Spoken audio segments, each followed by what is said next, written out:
Hi friends, നമ്മളിന്നൊരു വഴുതനങ്ങാക്കറിയാണ് വെക്കുന്നത്. നമുക്ക് എങ്ങനെയാണ് വഴുതനങ്ങാക്കറി വെക്കുന്നതെന്ന് നോക്കാം. ആദ്യം നമുക്ക് ഈ വഴുതനങ്ങ ചെരിച്ചൊന്ന് അരിഞ്ഞെടുക്കാം. നമ്മുടെ വീട്ടിൽ തന്നെ ഉണ്ടായതാണ്. വഴുതനങ്ങ എല്ലാം അരിഞ്ഞെടുത്ത് ഇനി നമുക്കിതിലോട്ട് മുളക് പൊടി ഇടാം. കുറച്ച് മതി, നമുക്കിത് വറക്കാനായിട്ട്.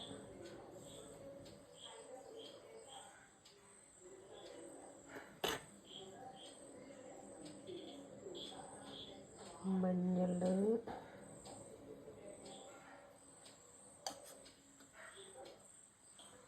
ആവശ്യത്തിന് ഉപ്പ്,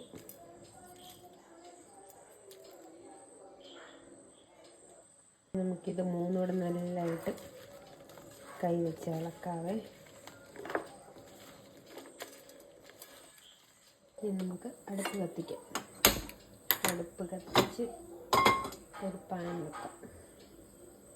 നമ്മുടെ പാൻ ചൂടാൻ നമുക്കിനി എണ്ണ ഒഴിക്കാവേ. വഴുതനങ്ങ വറുത്തെടുക്കാനുള്ള എണ്ണ ഒഴിക്കും. ഇതിലോട്ട് നമ്മുടെ ഇരട്ടി വെച്ച വഴുതനങ്ങ ഇട്ട് കൊടുക്കാം.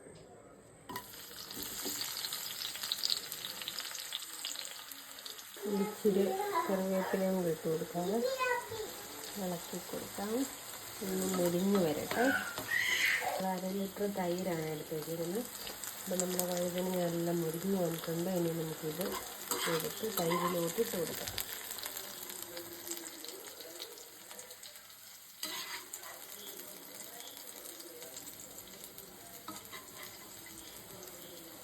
നമ്മൾ ആ എണ്ണയിലോട്ട് വറുത്ത് കോരി എണ്ണയിൽ അതിലോട്ട് നമുക്ക് കടുകിടാവേ.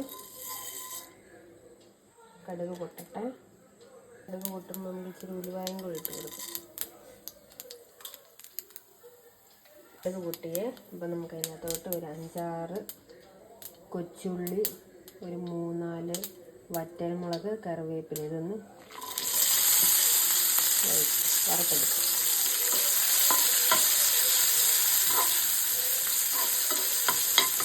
നല്ല മൊരിഞ്ഞ് വന്നതിന് ഇതുകൂടെ നമുക്ക് അതിലോട്ട് ചേർക്കാം.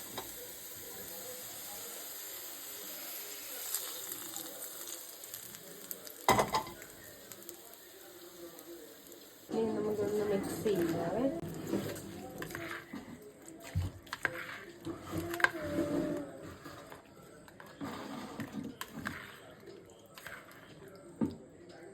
അങ്ങനെ നമ്മുടെ കറി റെഡി ആയിട്ടുണ്ട്.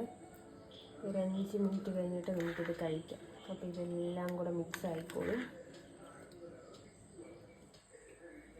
നിങ്ങൾക്കെല്ലാം എൻ്റെ വീഡിയോസ് ഇഷ്ടമാവുകയാണെങ്കിൽ ലൈക്ക് അടിക്കണം, ഷെയർ ചെയ്യണം, സബ്സ്ക്രൈബ് ചെയ്യണം. അടുത്തൊരു വീഡിയോ ആയിട്ട് ഉടനെ വരുന്നതാണ്.